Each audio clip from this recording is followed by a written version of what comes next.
I'm Sungpack. This is a paper from Oracle. We have bunch of like authors in here. If you find my name from there, you get a bonus point. All right, so let's talk about AI agent. I don't need to like talk about all the things in here. AI agent is almost same. We think about there's LLM model, there are tools, there are memory, there are guardrail, there are actions.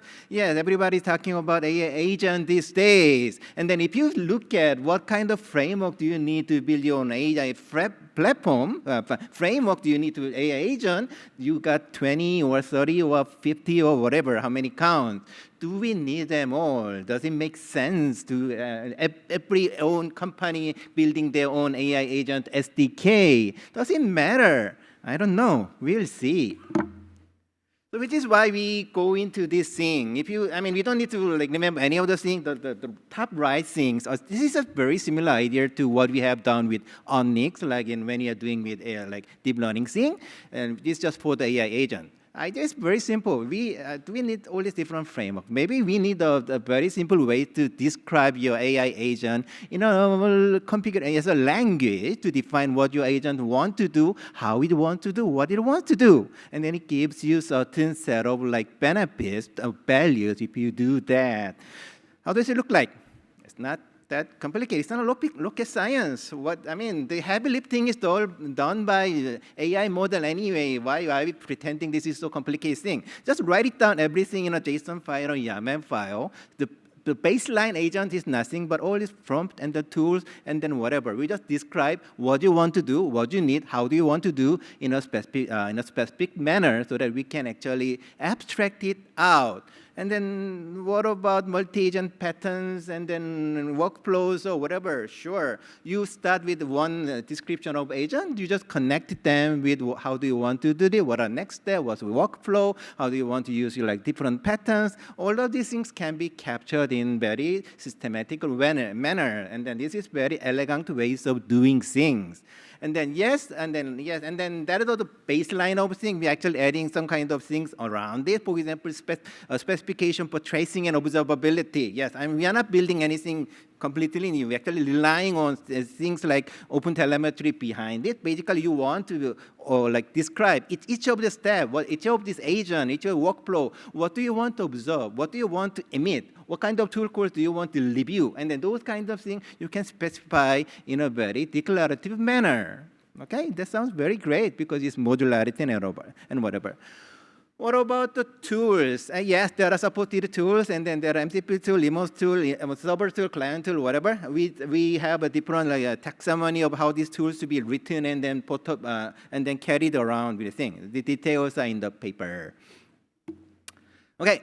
So, and then, yes, this was a question that I've been getting at the early days of this AI agent build. How your agent spec is different with MCP, A2A. Yes, MCP is about the tool call. What about A2A? A2A is like each agent is a black box. You just define how do they communicate to each other. But what you're trying to do is, even if we are like sharing my agent definition and making discoverable and building a complicated system using multiple agents, can I actually show my agent itself as a transparent way so that it can move around? And then can I actually define agent in flows, so I'm managing pattern or whatever? Can it be composable between this agentic system? That was the whole idea behind this Open Agent Specification.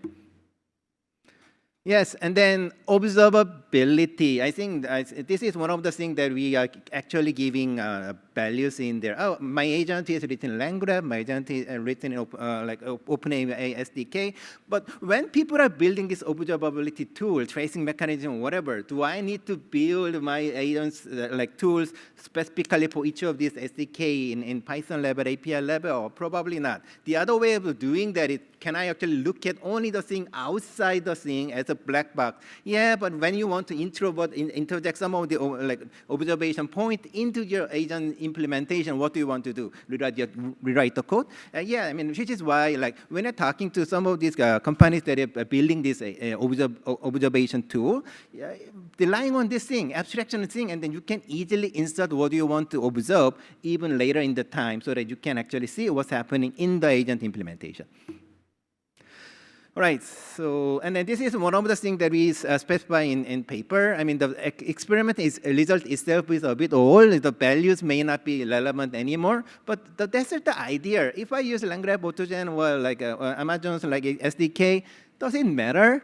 Does it actually give a difference between this execution?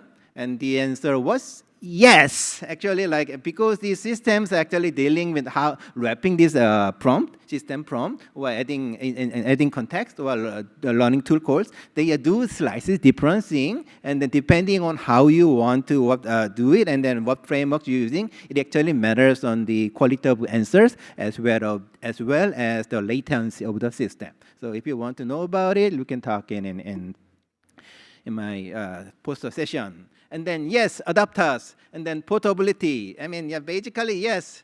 What I'm saying is that once you can represent your agent implementation as the set of like intermediate representation or textual implementation, it's very trivial to move things around it. We actually build a lot of adapters, exporters and importers. You write it in your code with SDK with AutoGen. You just export it in the Spec, import it back to LangGraph, or import it into Oracle database because we have in-database executor and whatever. So this kind of thing become very trivial, and then it's easy without being locked in a specific infrastructure that you have.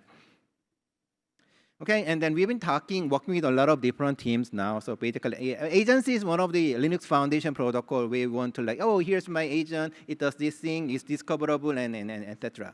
When you're doing this, instead of just making it as a black box, you can actually export it as Spec so people can see what exactly it does. And then, yes, we have LangGraph, AutoGen, and whatever, this framework integration with NVIDIA as well. And then, yes, and then observability tools, tracing tools are very like a big fan of us because you can build a tool once in a frame-agnostic way and then connect it to different implementation. And such as AGUI as well, because like visual, authoring and visualization tool as well. I mean, how many different demos do you seeing yesterday and today? Everybody has its own UI-based tool. Here's my agent, workflow, design it, click and see. And what exactly does it generate? You don't want to generate an API Python code. You want to generate something that is portable so that you can generate your agent for different frameworks. Okay. Okay, the final slides, yes, and then yes, and as I said, like we started from like agent and workflow, we added traceability, then we're adding into like abstraction for the memory as well. And then agent memory is now a basic thing that needs to be included in every agent implementation. We want to have an abstraction layer on as well, so that you can define what you want to memorize, what you want to extract, what you want to control, which is independent from how you want to store it, how you want to search it, and etc. And then by the way, Oracle recently released on a memory framework for AI agents. So if you have some time, please check it out. I think that's it. So Open Agent Spec, what is it? It's a build, scale, and maintain for AI agent, modularity, reusability, portability, framework-agnostic tooling, and authoring and generation. It gives a lot of interesting benefits to AI agent development and maintenance. As it should be a bridge between these, like how to write your agent, how to maintain it, how to scale it out. I guess that's it. Thank you very much. Thank you.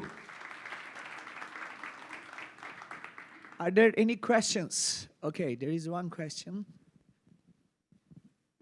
Hi, that was a great talk. Thank you. I had a question about compliance and security. Okay. What mechanisms exist? How do you integrate existing authorization, access control things, privacy mechanisms? That's a great question because I don't have an answer for that. So this is some of the things that we would like to add into this specification as well. What kind of like authentication model, what kind of control model, when its agent is using, is it in lieu of like end user, is it also agent has its own identity? That's an open question. We actually, one of the things that we extend the spec so that we can have a tight control definition about it. So is there enforcement built into the framework? No, not yet, which is what we want to do as a next step. Thank you very much. All right, we have one more question to you. Hello.